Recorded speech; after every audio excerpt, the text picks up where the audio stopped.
I found out my entire life was a lie in the middle of a CVS line, while holding cough medicine and trying not to pass out. Yeah. Not exactly the dramatic movie moment you'd expect.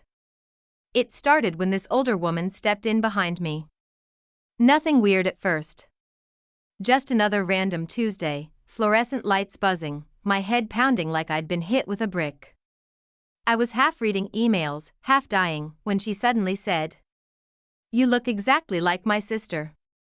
I gave her that polite, fake smile we all use when strangers get a little too personal. "People say that a lot," I muttered. But she didn't smile back. She just stared at me like she'd seen a ghost crawl out of a grave. Then her eyes filled up. Not soft tears. Not sweet nostalgia. No, this was something heavier. Like grief that never left. And then she said 5 words that completely wrecked me. She disappeared when she was 7. My stomach dropped. I turned slightly, ready to brush it off, but before I could say anything, she said a name. Not mine. Not even close. But the second it left her mouth, something inside me twisted. Like my body recognized it before my brain could catch up. And here's the part that messed me up the most. I didn't correct her. I should have. Any normal person would have laughed it off, right? But I didn't. Because deep down, something felt off. That night, I couldn't sleep. Not even for a second. I kept replaying her voice in my head. The way she looked at me. That name. God, that name wouldn't stop echoing. So I did something I hadn't done in years. I started questioning my own life. Standing in front of my mirror at 2 a.m., I studied my face like it didn't belong to me. The scar above my eyebrow? Supposedly from a playground accident.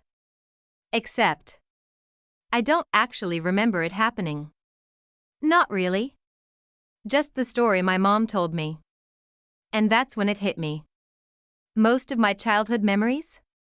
They feel like stories. Not experiences. Like I memorized them instead of lived them. That thought? Yeah, it scared the hell out of me.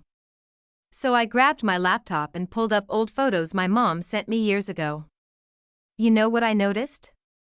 Every single picture started when I was around 3 years old. Nothing before that. No baby photos. No hospital pics. No first steps. Nothing. Just boom. A fully formed toddler like I spawned into existence. And suddenly, something my mom used to say came rushing back.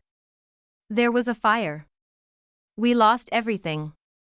At the time, I never questioned it. Now? It sounded way too convenient. The next morning, I called her. Tried to keep it casual. Hey, where did we live before Tacoma? There was a pause. A long one. Somewhere in Oregon, she said finally. Her voice? Tight. Careful. Like she was choosing every word. That's when I knew. Something wasn't just off. Something was wrong. And for the first time in my life, I started wondering if the woman in the pharmacy wasn't crazy. If she was right. I tried to convince myself I was overreacting. Like seriously, what are the odds some random woman mistakes you for her long-lost sister and she's actually right? That's the kind of thing that happens in Netflix documentaries, not real life. But my gut wouldn't shut up. So I called the one person who never sugarcoats anything, my best friend, Danny. She showed up at my apartment in scrubs, holding iced coffee and attitude. You look like trash, she said, dropping onto my couch. What happened? I think someone just told me I'm not who I think I am. Yeah. That got her attention. I told her everything. The pharmacy. The name. The missing sister. The weird feeling I couldn't shake. Even the missing childhood photos. For once, Danny didn't interrupt. She just stared at me, processing. Then she said, "Okay, that's either nothing, or that's everything." Wow. Super helpful, I snapped. "I'm serious," she said, already reaching for my laptop. "If this woman's sister is actually missing, there's gonna be something online." I hesitated. Because the second we found something, there was no going back. But Danny didn't wait for permission. "What was the name?" she asked. I swallowed. The name felt heavy in my mouth. Elena. Danny froze for half a second, then started typing. Search after search. Different combinations. Missing child. Oregon. Washington. 90s. At first? Nothing. And for a moment, I almost felt relief. Like, okay, maybe this really was just some weird coincidence. But then Danny leaned forward. "Wait, hold up." My heart literally skipped. She turned the screen toward me. A Facebook profile. An older woman. Gray hair. Kind eyes. Bio read, advocate for missing children.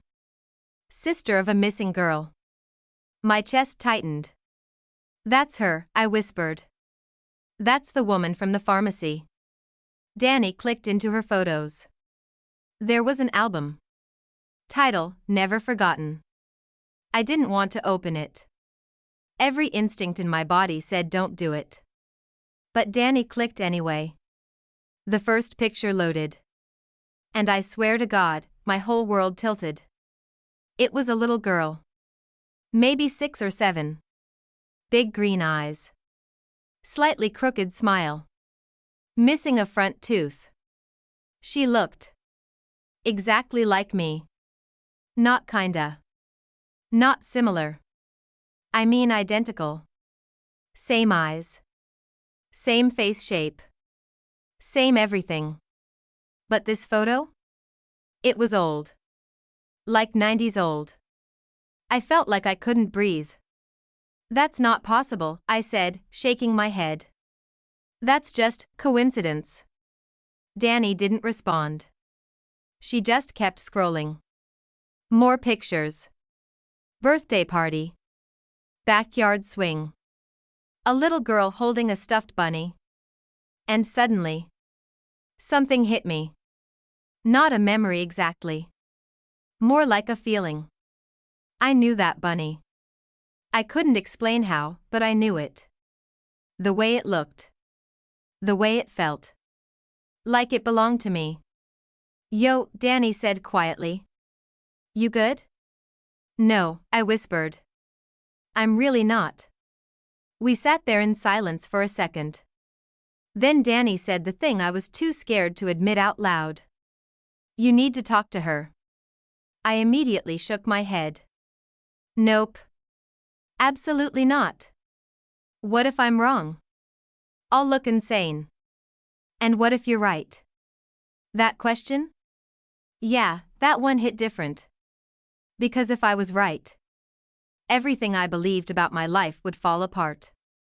But if I didn't find out, I'd always wonder. Danny nudged me. Message her. My hands were shaking as I opened the profile. I typed something. Deleted it. Typed again. Deleted that too. Finally, I just went for it. "Hi. This is going to sound strange, but I think we met at the pharmacy yesterday. I think we should talk." I stared at the screen. Seconds felt like hours. Then, my phone buzzed. Reply. I opened it. "I was hoping you'd reach out." My heart started pounding so hard it actually hurt. She suggested meeting the next morning. Somewhere quiet. Somewhere safe. I agreed before I could chicken out. That night? Yeah, sleep wasn't even an option. Because deep down, I knew this wasn't just curiosity anymore. This was the moment everything in my life was about to change. And honestly, I wasn't sure I was ready for the truth. I got to the cafe 20 minutes early, and still somehow felt late. You know that kind of nervous where your hands won't stay still? Yeah. That was me. Stirring an empty cup, checking the door every 5 seconds like my life depended on it. Because honestly, it kinda did. When she finally walked in, I recognized her instantly. Same gray bun. Same eyes. But this time, she looked fragile. Like she hadn't slept. Like she was carrying years of something heavy and finally about to set it down. She spotted me. Froze. For a second, we just stared at each other. Then she walked over slowly, like one wrong move might make me disappear. Hi, she said softly. Hi. No hug. No handshake. Just tension sitting between us like a third person. She sat down and placed a worn folder on the table. Her hands were shaking. I didn't want to overwhelm you, she said, voice barely steady. But I brought some things. I didn't say anything. I just nodded. She opened the folder. And just like that, my reality started cracking. Newspaper clippings. Old missing posters. A photo of a little girl on a red tricycle. Another one, sleeping on a couch, holding a stuffed bunny. My chest tightened. Because I knew that bunny. I didn't remember it. But I knew it. Like muscle memory. Like something buried deep was screaming, "That's yours." You used to call him Buttons, she said quietly. My head snapped up. What? You wouldn't go anywhere without him. The way she said it. It wasn't a guess. It was a memory. I pressed my hands flat against the table, trying to stay grounded. This doesn't make sense, I said. I don't remember any of this. She nodded, like she expected that. You were 6 when she disappeared, she said carefully. Trauma can do that. Or, she hesitated, her voice tightening, someone made sure you wouldn't remember. That sentence? Yeah, that one hit like a punch. I swallowed hard. Start from the beginning.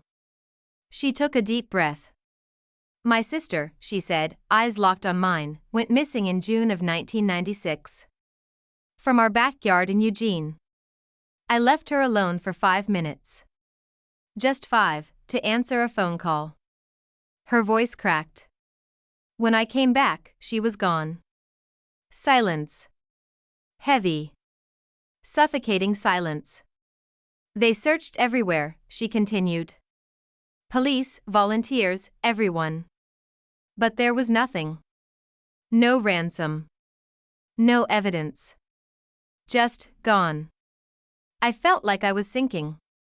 Like the ground under me wasn't real anymore. And you think that girl, I whispered, is me? She didn't answer right away.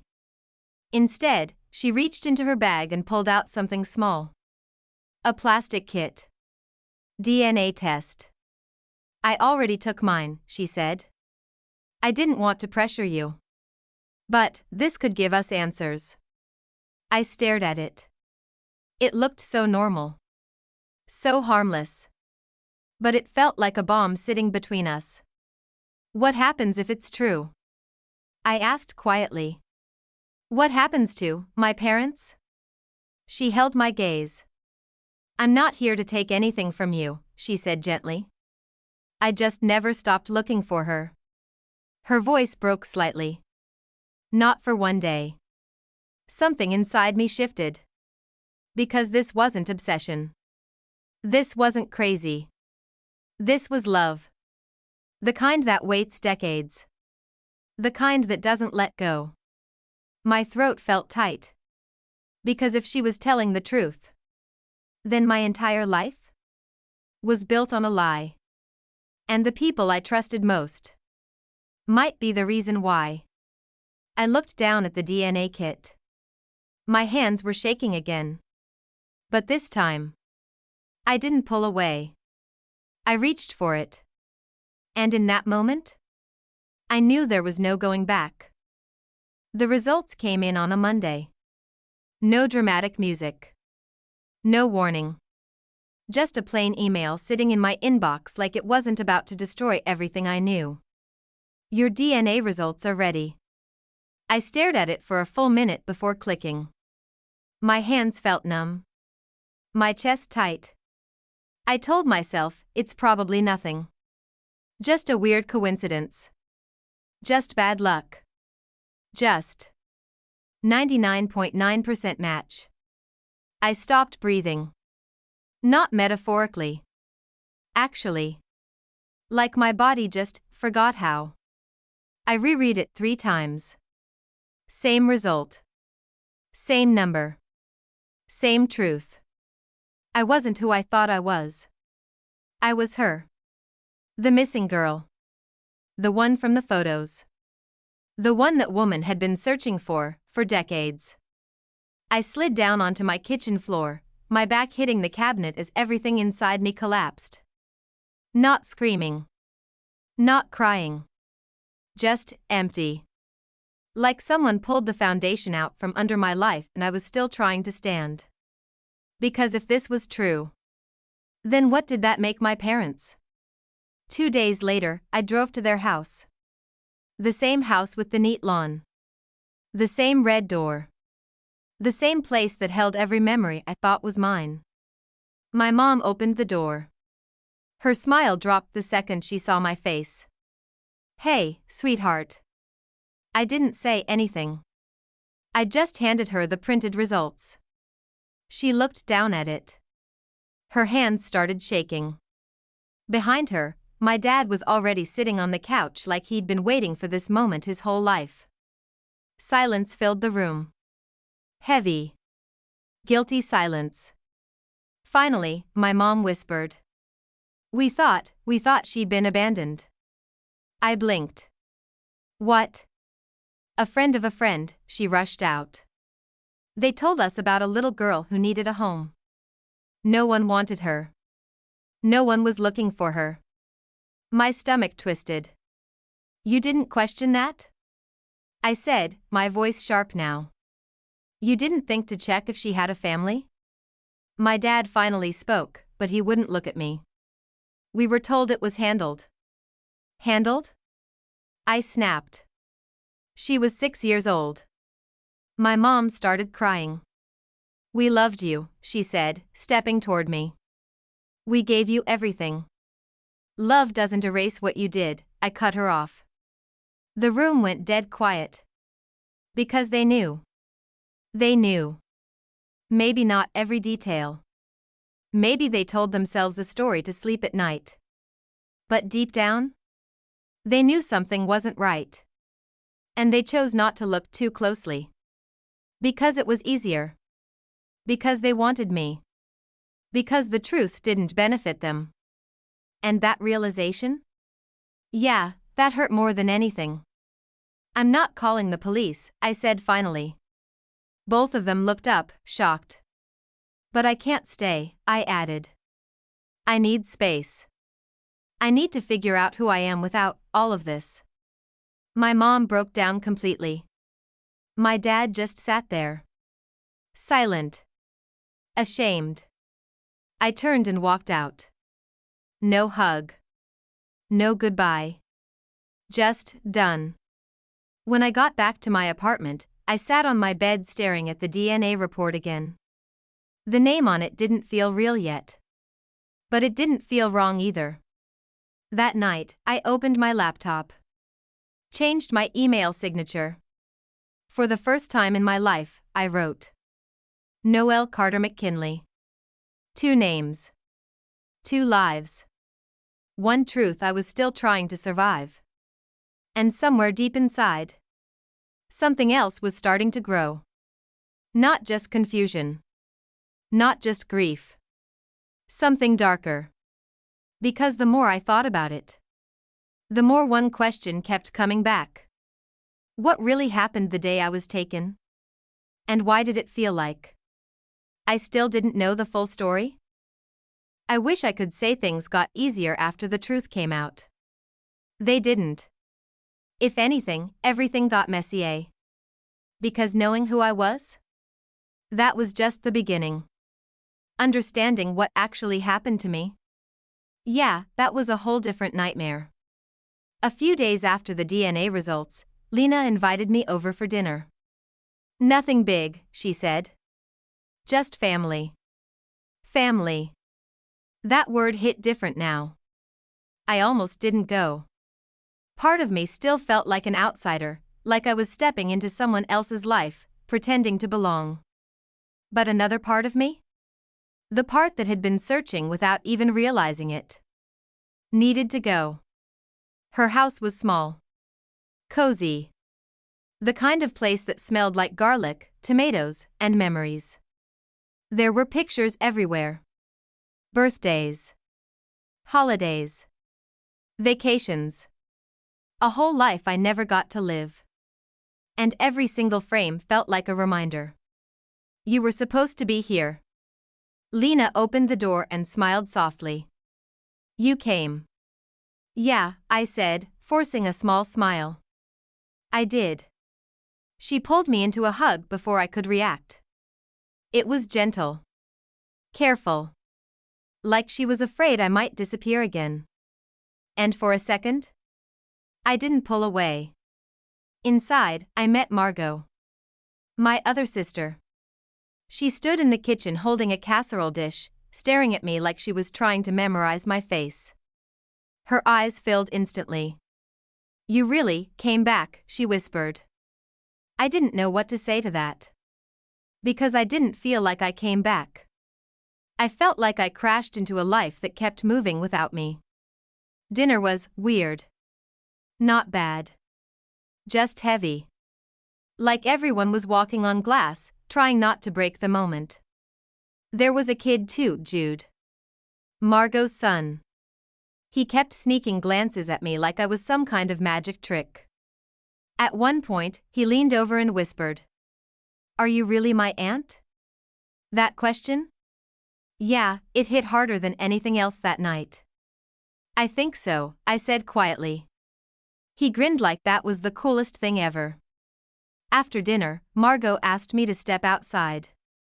We stood on the back porch under string lights, the night air cool against my skin. For a minute, neither of us spoke. Then she finally said, I checked the backyard every morning for a year. I turned to her.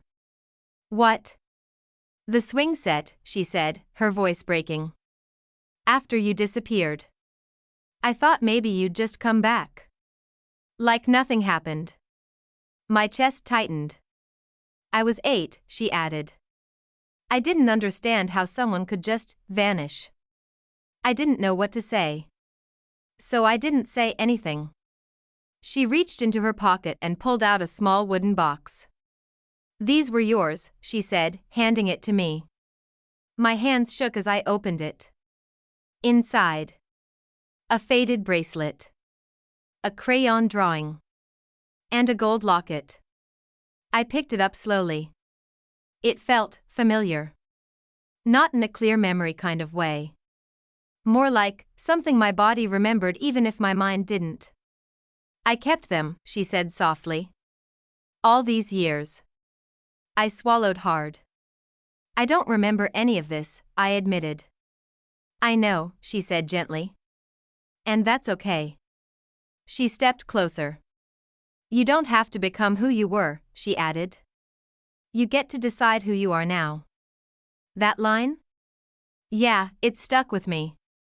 Because for the first time since all this started, someone wasn't trying to tell me who I was. They were giving me a choice. Later that night, I sat in my car outside my apartment, staring at that wooden box in my lap. 2 lives. 2 families. 2 versions of me that didn't quite fit together. But something else was bothering me now. Something bigger. Because the more I replayed everything, the more one detail wouldn't sit right. My parents said I was given to them. Like some kind of secret arrangement. No records. No adoption. No questions. That's not just wrong. That's illegal. And people don't just accidentally end up with a kidnapped child. Which meant one thing. Someone else was involved. Someone who knew exactly what they were doing. I looked down at the locket in my hand. Then back up at the dark road ahead. And for the first time since this all started, I wasn't just searching for answers anymore. I was getting angry. Because this wasn't just about identity now. This was about what was stolen from me. And I had a feeling. Someone out there knew the truth. And I was done being the girl who didn't ask questions. I was ready to start digging. Anger is a weird thing. It doesn't hit all at once. It builds. Slow. Quiet. Dangerous. And once it's there? Yeah, it doesn't leave. By the end of that week, I wasn't just confused anymore. I was done being lied to. So I went back to the one place that held all the answers. My parents' house. This time, I didn't call ahead. Didn't give them time to prepare. I just showed up and knocked. My dad opened the door. The second he saw me, his face dropped. "We already talked about this," he said carefully. "No," I replied, stepping inside. "You talked." I listened. My mom appeared from the kitchen, panic already written all over her face. "Sweetheart, please. Stop calling me that," I snapped. Silence. Sharp. Immediate. Because we all felt it. That shift. I wasn't the same person who walked out of here a few days ago. "I want the truth," I said. "All of it. No more half-stories." My dad exhaled slowly, like he'd been carrying this moment for years. "There isn't more," he said. I laughed. Not because it was funny. Because it was insulting. "You expect me to believe that?" I said. "You just, what? Took in a random kid from some mystery person and never asked questions?" My mom started crying again. "We were told it was safe," she said. "That no one was looking. She had a family." I cut in. "A family that searched for her for decades." "I didn't know that," she cried. "Then why didn't you check?" I fired back. She didn't answer. Because she couldn't. My eyes shifted to my dad. He was quieter. Colder. Which meant he knew more. "You knew, didn't you?" I said. His jaw tightened. "Your mother handled most of it," he said. That was it. That was the crack. I stepped closer. "Handled what?" My mom shook her head. "Don't." But it was too late. Because I saw it. The fear. Not guilt. Fear. And suddenly, everything clicked. "This wasn't some random situation," I said slowly. "You didn't just find me." No one spoke. My heart started pounding. "You paid someone." My mom let out a broken sob. My dad looked away. And that was my answer. "Oh my God," I whispered. "You bought me." "No," my mom cried. "It wasn't like that." "What was it like then?" I shot back. "Explain it to me in a way that doesn't sound completely insane." She collapsed onto the couch, shaking. "There was a woman," she said through tears. "She said she worked with children, placements, private situations." My stomach turned. "That's trafficking," I said flatly. "We didn't know," she insisted. "You didn't want to know," I corrected. That hit. Hard. Because it was true. They chose ignorance. Because it gave them what they wanted. Me. "What was her name?" I asked. My dad hesitated.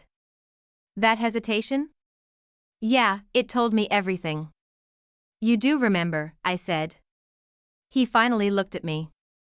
And for the first time, I saw something I'd never seen in him before. Regret. Caroline, he said quietly. Caroline Briggs. The name burned into my brain. Do you have anything? I asked. Number, address, anything? No, he said. It was all off the record. Of course it was. I let out a slow breath, trying to steady myself. Because this just got bigger. Way bigger. This wasn't just about my identity anymore. This was a crime. A real one. With a real person behind it. I turned toward the door. Where are you going? My mom asked, panic rising again. I paused. Didn't look back.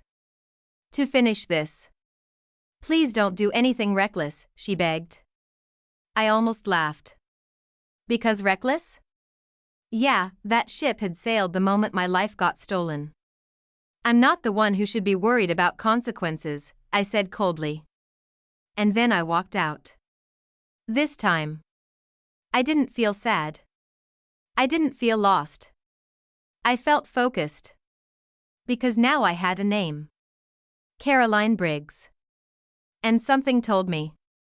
She wasn't just a random woman. She was the reason my entire life fell apart. And if she thought she got away with it? Yeah. She was about to find out she didn't. I didn't sleep that night. Not even close. Because now I had a name. Caroline Briggs. And names? They lead to things. People. Records. Mistakes. No one disappears completely, not if you look hard enough. By 3 a.m., I was deep into the internet, my laptop glowing like it was the only thing keeping me alive. Search after search. Old forums. Archived articles. Anything even remotely connected. At first? Nothing. Like she never existed. Which, honestly, made it worse. Because normal people leave traces. This woman? Felt erased. By morning, my eyes burned and my head throbbed, but I wasn't stopping. I called Danny. She picked up half asleep. This better be life or death, she mumbled. It might be, I said. I need your help. That woke her up real fast. An hour later, she was at my place, hair a mess, coffee in hand, already in problem-solving mode. All right, she said, dropping into a chair. Tell me everything. I explained what my parents admitted. The woman. The money. The name. Danny's expression shifted from curious to furious. Yeah, that's not adoption, she said flatly. That's straight-up trafficking. I know, I said. So how do we find her? Danny cracked her knuckles. We dig smarter. She started pulling up databases I didn't even know existed. Old business records. Property listings. Anything tied to the name. And then. Wait, she said, leaning closer to the screen. My heart jumped. What? Got something, maybe. She turned the laptop toward me. A listing. Caroline Briggs. Registered business owner. 1990s, Oregon. My pulse spiked. What kind of business? Danny scrolled. And then she froze. Holy, you're not gonna like this. Just say it. She looked at me. Private childcare placement services. My stomach dropped. That wasn't just suspicious. That was exactly what my mom described. She was running this as a business, I whispered. Yeah, Danny said. And if this is legit, you're probably not the only one. That hit harder than anything else so far. Because I'd been so focused on my story. I didn't even think about that. How many other kids? How many other families? Danny kept digging. There's an address, she said. Old one. Eugene. My chest tightened. That's where I was taken. Exactly. We looked at each other. Same thought. Same decision. We're going, I said. Danny blinked. Wait, like right now? Yes. Right now. This is a terrible idea, she said. Yeah, I replied, grabbing my keys. But I'm doing it anyway. 2 hours later, we were on the road. The drive felt unreal. Like I was heading straight into a past I couldn't remember, but somehow belonged to. Every mile made my chest tighter. Every sign pointing toward Oregon felt like a step closer to something I wasn't ready to face. By the time we reached Eugene, the sun was already starting to set. The address led us to a quiet neighborhood. Too quiet. The kind of place where nothing bad is supposed to happen. I parked across the street. Stared at the house. Small. Faded. Empty. Windows dusty. Yard overgrown. Looks abandoned, Danny said. Yeah.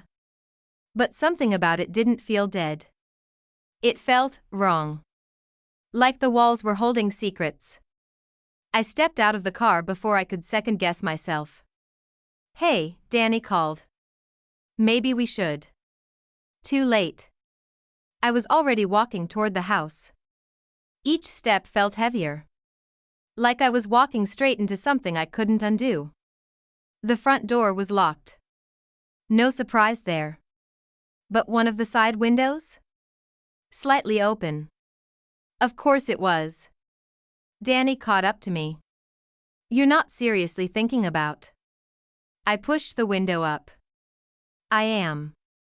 This is breaking and entering. This is my life, I shot back.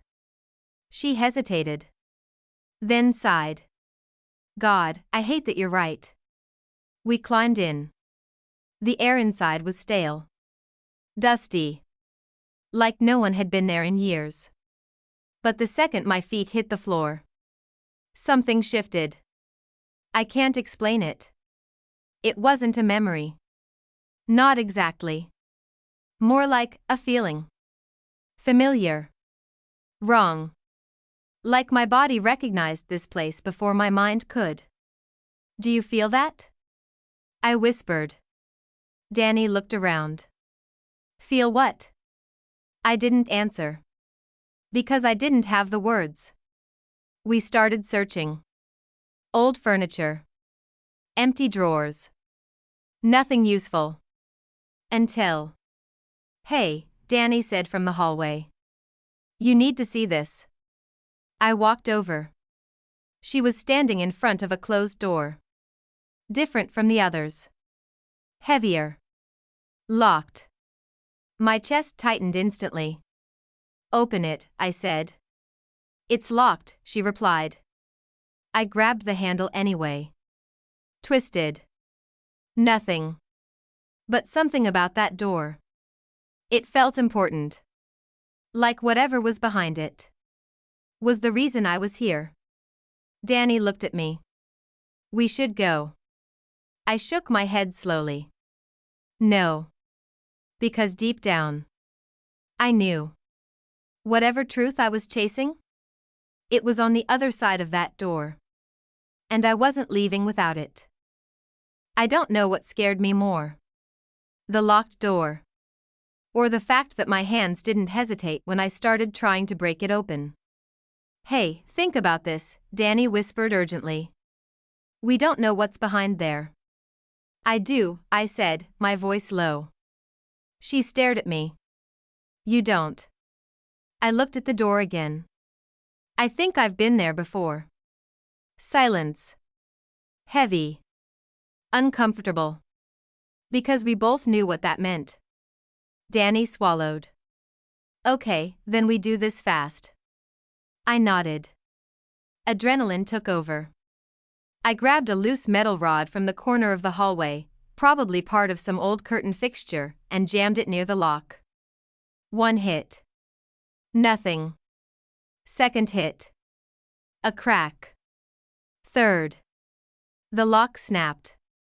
The door creaked open slowly, like it didn't want to. And the second it did, My stomach dropped. The room was small. No windows. Bare walls. But that wasn't the worst part. It was what was left behind. Scratches on the inside of the door. Deep ones. Like someone had tried to claw their way out. My chest tightened so hard I thought I might collapse. Okay, we're leaving, Danny said quickly, her voice shaking now. But I stepped inside. Because something in me needed to see it. Needed to understand. There was nothing in the room except dust, and one thing in the corner. A small, rusted metal hook in the wall. And hanging from it. A piece of faded fabric. My hand trembled as I reached for it. I didn't remember it. But the second I touched it, my body reacted. A flash. Not a full memory. Just pieces. Darkness. Crying. A voice telling me to be quiet. My breath hitched. No, I whispered. Danny grabbed my arm. We need to go. Right now. But I couldn't move. Because it finally hit me. This wasn't just where I was brought. This was where I was kept. I was here, I said, my voice breaking. Danny. I was here. Her grip tightened. We're calling the police. This is bigger than us. I nodded slowly. Because for the first time since this started, I wasn't guessing anymore. I knew. And that truth? It burned. Hours later, we were outside, red and blue lights flashing across the quiet street. Police. Investigators. Questions. So many questions. I told them everything.